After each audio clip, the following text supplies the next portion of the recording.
Hello and welcome to Post, the channel where we discuss all things hockey and all teams. Now, we just filmed a video about Pittsburgh and Washington, and we're a little heated right now because we're still pissed off about it. So if that comes through in this video, I'm sorry. If you haven't watched that video yet, go watch it. I think that's going to be posted first. We're going to here to talk about the Ottawa Senators and the New York Rangers because Ottawa eliminated the Rangers in Game 6. So much hockey. It's great. So, what were your thoughts on this series? This series actually surprised me. It surprised me too. Yeah, I think one of the biggest surprises for me was the lack of consistency from the New York Rangers. Yeah. From one game to the next, it seemed that, okay, this game, we're going to take over this game, and we're going to win it hands down. But the next game, no, we're not feeling it tonight. You guys take this one. Yeah. You know, it was just that back and forth, lack of consistency. At times almost from both teams, but definitely more the Rangers. But for me, the huge focal point was poor Henrik Lundqvist. I feel so bad for him. Could he possibly go down, say if it does happen, if he retires and they don't win a cup with him, could he be the greatest goalie of all time without a Stanley Cup? Could it happen? Because to me, Henrik Lundqvist is a great goalie. And sadly, his prime is over, in my opinion. At least he has a gold medal. Yeah, he does. I mean, to me, his prime is over. And now it's just, I don't know. I mean, the Rangers, to me, are a team that's always going to make the playoffs. But right now, with the lineup they have, I don't see them getting back to the Cup final. Now, the other side of things, the Ottawa Senators, man, this light is shining bright. They got a really young core there, and hey, even Dion Phaneuf is buying in, and I actually have some good things to say about Dion Phaneuf. The best series he's ever played in. Yeah, it very well could be. He's looked phenomenal to me, and at times he almost had flashes of the Dion Phaneuf that I really admired when he played in Calgary, and I thought, man, all those years ago, this guy is the shit, But yeah, he's really come into his own. But to me, when it comes to Ottawa, the main story is Karlsson. That guy is a beast. 14 points leading the team. Next closest has 9. I forget who that is. I have it up here. 14 points, and he's a defenseman. Oh, sorry, 13 points, and Bobby Ryan's in second with 9. So 4 points ahead of the next person, and he's a defenseman, and he's injured. So, yep, and he's injured. Obviously the guy has an insane tolerance for pain, first off. Yeah. And I remember saying for a long time that Karlsson's playing the wrong position. This guy should be a forward because, his instincts for offense and moving the puck. But again, if he's a defenseman with those capabilities, he's a lethal weapon because Ottawa has that amazing transition game, and 90% of it is due to Karlsson because the guy never leaves the ice. He's fast. His ice time is incredible. The guy must be in incredible shape. Yep. But to me, right now, the Ottawa Senators are kind of a scary team, and I'm not really sure what to expect from them in the next round. I really don't, because there's a lot of guys getting their first taste of playoff atmosphere. So as a team, as a franchise, there's not a lot of pressure on them, if any at all. No, there's not, because they could have easily gone out in the first round. In fact, I predicted that Boston would beat Ottawa because I underestimated Ottawa. I'll definitely admit it. I was completely wrong about Ottawa. I was too. I did it in the first series, and I did it in the second series. I think I picked the Rangers to win in 6, or maybe 7. It doesn't matter. I thought that Ottawa would lose, and man, do I look stupid because Ottawa is just proving people wrong every single day. And the heart and the grit and the determination and the sweat and just everything that's going on in that team right now is a pretty fun thing to watch. And they're the last Canadian team in the playoffs right now, so got to cheer for them a little bit. Yeah, it's nice to see your friend Chris back in the lineup. Yeah, Mark Mathot. Mathot. Yeah, it's nice to see Mathot back in the lineup. So that's kind of a storyline going into the next series with Mathot and Crosby, right? Yeah. So that's kind of a storyline that's going to continue. Absolutely. But yeah, Ottawa, to me, they're on a high right now, and they're just having an insane adrenaline rush because nobody predicted them. Well, I'm sure there's some, but majority, I should say, did not predict them to make it all the way to the Eastern Conference Final and battle the defending Stanley Cup champions, the Pittsburgh Penguins.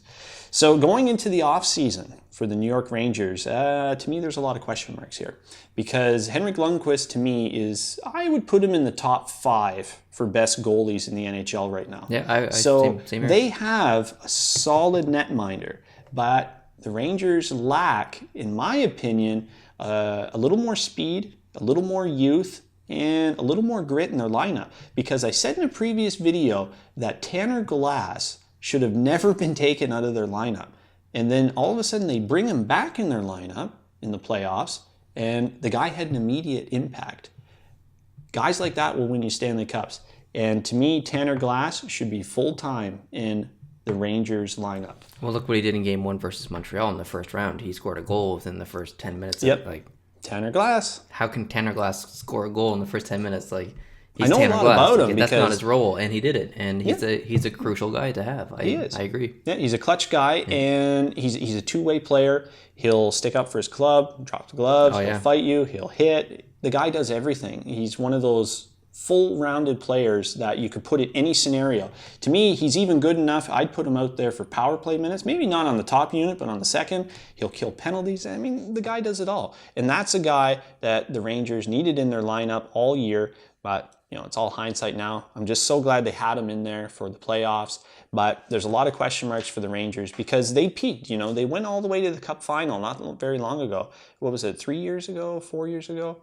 It wasn't very long ago anyway, but since then they've regressed a lot. So the Rangers definitely have some rebuilding and retooling to do in the offseason. But to me, right now with the core they got and some of the guys that have been there for multiple years, that window has basically closed, in my opinion. So we know that Lundqvist loves the New York Rangers, and more importantly, he loves the city. He loves New York. Do you think that he would ever want to leave? I don't think so. I don't think so either. I really don't. He kind of reminds me of like a Lidstrom, an Yzerman, these guys that are just, I'm sticking with this franchise, They have like a lot of loyalty. And he just seems like that kind of guy.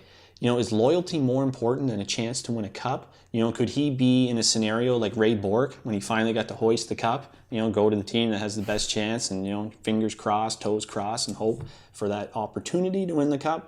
He's that much of a class act, Lundqvist. I'd love to see him get a Stanley Cup. I really would. I would too. I think he deserves it. Mm-hmm. So their backup is Antti Ranta or Ranta, however you want to pronounce it. He's an amazing backup. I would put him at number 2, best backup in the league this past season. Do you think that he gets more time next year and Lundqvist sits on the bench a little bit more? And what do you think that does for his career? Well, as the age keeps creeping up, it wouldn't be a bad idea to take some games off his plate. It really wouldn't be. And then you have him in a position where he's more rested, he's more healthy for a long playoff run.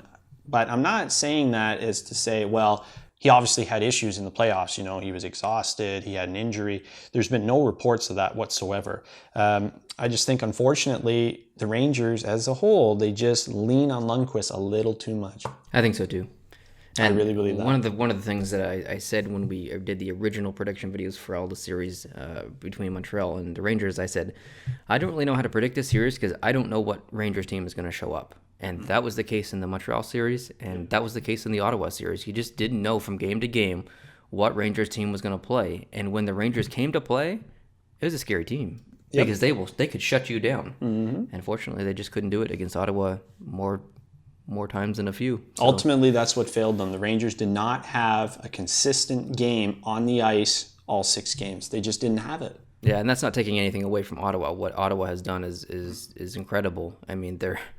There's just so much effort in their game. Like, I don't really know how to describe it. It's just the will to win. The will to win is the reason they're winning. It's an amazing thing to watch, and it's good for the city. And one thing I want to add: what the hell, Canada? This is a Canadian team, and you can't sell out this arena in the playoffs? That's a joke. Get on that, would you? That is a joke. When I started reading reports about that, I couldn't believe it. Yeah. Like, how could this not be sold out? Unacceptable. I blame Melnyk for raising the parking prices. Yeah, poor Melnyk. That guy can't catch a break. So if you were living in Ottawa and you knew that Melnyk doubled the parking rates, would you go see a game, or would you stay home just to spite him? No, I'd make sure I walk, and then that way he can't make money off my parking. What if he raised the ticket prices too?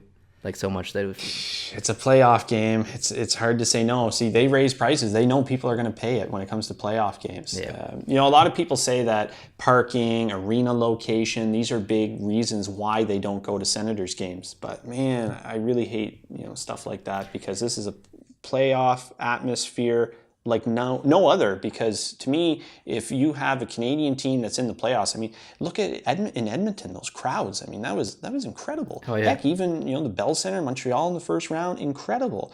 the Ottawa crowds are incredible, even in the series with the Rangers. How could they not be selling out? Like, that boggles my mind. When Edmonton played in Anaheim, they were selling out the arena in Edmonton Yeah, for just fans to watch on the Jumbotron or whatever you want to call it. And Ottawa can't even sell a home game when they're playing in the rink. Yeah. My cousin Heather went to one of those. Oh, shout out. Yep, in Edmonton. Yeah. So we talked about Lundqvist, and I just want to talk about Anderson as well, because I think he played really well. And, you know, we all know the story of him and stuff. We talked about this before, but I just want to mention it again. You know, he's had a tough year. How did you think he played this series? I thought he was phenomenal. Yeah. Like, if anything had to happen to the point where Ottawa did get beaten out, say, and the Rangers did beat them, I don't think you'd be able to point any fingers at Anderson at all. To me, he wasn't lights out, but he was incredible. Yeah. He really was. And he, really kept Ottawa in a lot of games. Crucial saves. The guy is an amazing, amazing goaltender. Yeah, and he proved it. His teammates love him too. Like, Yeah. When they win, they just go straight for him. Yeah, he seems kind of like a comical guy, a real team guy, you know? Absolutely. So it's nice to see.